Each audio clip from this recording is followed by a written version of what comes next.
25 ವರ್ಷಗಳ ಮೇವು ಹಾಕಿ ಸಾಕಿದ್ರು ಒಳ್ಳೆ ಮೇವಿಗಾಗಿ ಬೇರೆಡೆಗೆ ಹೋಗಿದೆ. ಡಿಸಿ, ಎಸ್ಪಿ, ಜಿಲ್ಲಾ ಪಂಚಾಯತ್ ಸಿಇಒ, ಎಸಿ ನನ್ನ ಕೈಗೆ ಸಿಗದೆ ಎಲ್ಲಿ ಹೋಗ್ತಾರೆ? ಅಕ್ರಮಗಳನ್ನು ಧಾರಾವಾಹಿ ತರ ಬಿಡುಗಡೆ ಮಾಡಲಾಗುವುದು. ಇನ್ನು ಐಐಟಿ ವಿಮಾನ ನಿಲ್ದಾಣಕ್ಕೆ ಮೀಸಲಿಟ್ಟ ಜಾಗವನ್ನು ಕೆಲವರು ಕಬಳಿಸಿದ್ದಾರೆ ಎಂದು ಮಾಜಿ ಸಚಿವ ಎಚ್.ಡಿ. ರೇವಣ್ಣ ವಾಗ್ದಾಳಿ ನಡೆಸಿದರು.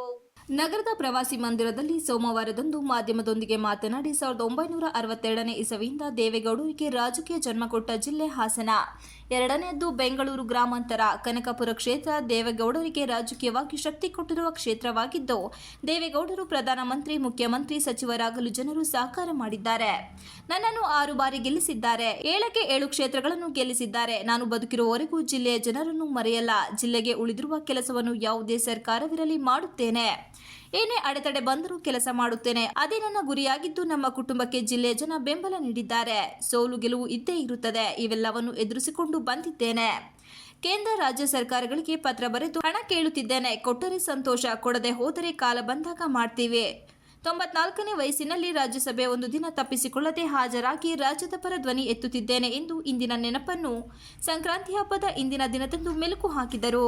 ಐಐಟಿ ವಿಮಾನ ನಿಲ್ದಾಣಕ್ಕೆ ಮೀಸಲಿಟ್ಟ ಜಾಗವನ್ನು ಕೆಲವರು ಕಬಳಿಸುತ್ತಿದ್ದಾರೆ. ಕೆಲವು ಪಟ್ಟಭದ್ರ ಹಿತಾಸಕ್ತಿಗಳು ಹಾಸನ ಜಿಲ್ಲೆಯ ಲೂಟಿ ಹೊಡೆಯುತ್ತಿದ್ದಾರೆ. ಅದನ್ನು ತಡೆಯಲು ಏನೇನು ಮಾಡಬೇಕು ಮಾಡುತ್ತೇನೆ. ಕಾಂಗ್ರೆಸ್ ಸರ್ಕಾರದಿಂದ ಐಐಟಿ ಬೇರೆ ಜಿಲ್ಲೆಗೆ ಹೋಯಿತು. ದೇವೇಗೌಡರು ಬದುಕಿರುವವರೆಗೂ ಐಐಟಿ ತರಲು ಪ್ರಯತ್ನ ಮಾಡುತ್ತೇನೆ. ಅದಕ್ಕೆ ಕೆಲವರು ಅಡ್ಡಿಪಡಿಸುತ್ತಿದ್ದು, ಎಲ್ಲೆಲ್ಲಿ ಯಾವ್ಯಾವ ಮ್ಯಾಜಿಕ್ ಮಾಡಬೇಕು ಮಾಡ್ತೀನಿ. ಮ್ಯಾಜಿಕ್ ಹೇಗೆ ಎಲ್ಲಿ ಮಾಡಬೇಕು ಎಂಬುದು ನನಗೆ ಗೊತ್ತಿದೆ. ಮೂಲ ಯೋಜನೆಯಂತೆ ಏರ್ಪೋರ್ಟ್, ಐಐಟಿ ತರಲು ಪ್ರಯತ್ನ ಮಾಡುತ್ತೇನೆ.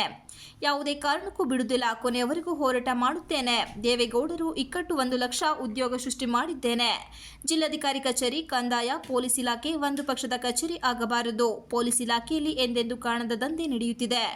ಈ ರೀತಿಯ ದಂಧೆ ನಾನು ನೋಡೇ ಇಲ್ಲ. ಮದ್ಯದಂಗಡಿಗಳು ಹೆಚ್ಚು ಆಗಿವೆ. ಮಡ್ಕಾಲ್ ಜೂಜಾಟ ನಡೆಯುತ್ತಿದೆ. ಕೊಲೆಗಳಾಗುತ್ತಿವೆ. ಪೊಲೀಸ್ ಕಚೇರಿಗೆ ಹೋದರೆ ಇಂತಿಷ್ಟು ಫಿಕ್ಸ್ ಮಾಡ್ತಾರೆ ಎಂದು ಎಚ್.ಡಿ. ರೇವಣ್ಣ ಗಂಭೀರವಾಗಿ ಆರೋಪಿಸಿದರು. 2025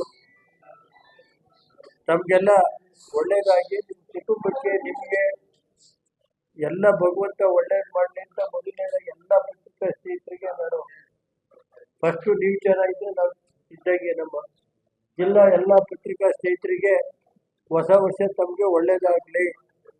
ಎರಡನೇದು ಸಂಕ್ರಾಂತಿ ಹಬ್ಬ ನಾಳೆ ನಡೀತಾ ಇದೆ. ತಮಗೆಲ್ಲ ಸಂಕ್ರಾಂತಿ ಹಬ್ಬದ ಶುಭಾಶಯಗಳನ್ನ ಹೇಳಿ ಎಲ್ಲ ಜಿಲ್ಲಾ ಪತ್ರಿಕಾ ಮಾಧ್ಯಮದವರಿಗೆ, ಇಡೀ ಹಾಸನ ನಗರದಲ್ಲಿರುವಂಥ ಪತ್ರಿಕಾ ಮಾಧ್ಯಮದವರು, ಎಲೆಕ್ಟ್ರಾನಿಕ್ ಮೀಡಿಯಾ, ಪ್ರಿಂಟ್ ಮೀಡಿಯಾ ಎಲ್ಲರಿಗೂ ಮತ್ತು ಜಿಲ್ಲೆಯ ಎಲ್ಲ ಪತ್ರಿಕಾ ಸ್ನೇಹಿತರಿಗೂ ನಮಗೆಲ್ಲ ಭಗವಂತ ಒಳ್ಳೆ ಆರೋಗ್ಯ ಕೊಟ್ಟು ಒಳ್ಳೊಳ್ಳೆ ಸುದ್ದಿನ ಪ್ರಚಾರ ಮಾಡಿ ಬಡವರ ಪರ ಇದು ಮಾಡಿ ಅಂತ ಹೇಳಿ ನೀವು ಇರಬೇಕು ಅಂತ ಹೇಳಿ ನಿಮಗೆ ಮನವಿ ಮಾಡಿ, ನಿಮಗೆಲ್ಲ ನಿಮ್ಮ ಕುಟುಂಬಕ್ಕೆ ಒಳ್ಳೇದಾಗಲಿ. ನಮ್ಮ ಪ್ರಿಂಟ್ ಮೀಡಿಯಾ ಇರ್ಬೋದು, ಎಲೆಕ್ಟ್ರಾನಿಕ್ ಮೀಡಿಯಾದ ಎಲ್ಲ ಕ್ಯಾಮ್ರಾಮನ್ಗಳಿಗೆ ಎಲ್ಲರಿಗೂ ಇನ್ಯಾರಿಗಾರು ಹೇಳೋದಿದ್ರೆ ಹೇಳಿ. ನಿಮ್ಮೆಲ್ಲ ಮೇಡಮ್ ಅವ್ರಿಗೂ ಅಷ್ಟೇ, ಪತ್ರಿಕಾ ಸ್ನೇಹಿತರು ಅಧ್ಯಕ್ಷ ಮನವಿ ಮಾಡೋದಿಷ್ಟೇ, ಮೇಡಮ್ ಒಂದು 30% ಅವ್ರಿಗೂ ರಿಸರ್ವೇಷನ್ ಕೊಡಿ ಅಂತ ಜಿಲ್ಲಾ ಮಟ್ಟದಲ್ಲಿ ಅಂತ ಹೇಳಿ ನಾನು ಮಾತು ಮುಗಿಸ್ತೀನಿ. ಇದು ಮೊದಲನೇದು ಸರ್. ಎರಡನೇದು, ಸುದ್ದಿಗೋಷ್ಠಿಯಲ್ಲಿ ಕ್ಷೇತ್ರದ ಶಾಸಕ ಎಚ್.ಪಿ. ಸ್ವರೂಪ್, ನಗರಸಭೆ ಸದಸ್ಯ ಎಂ. ಚಂದ್ರೇಗೌಡ ಇತರರು ಉಪಸ್ಥಿತರಿದ್ದರು. Srinivas, TV 46 Malenadu news, Hassan.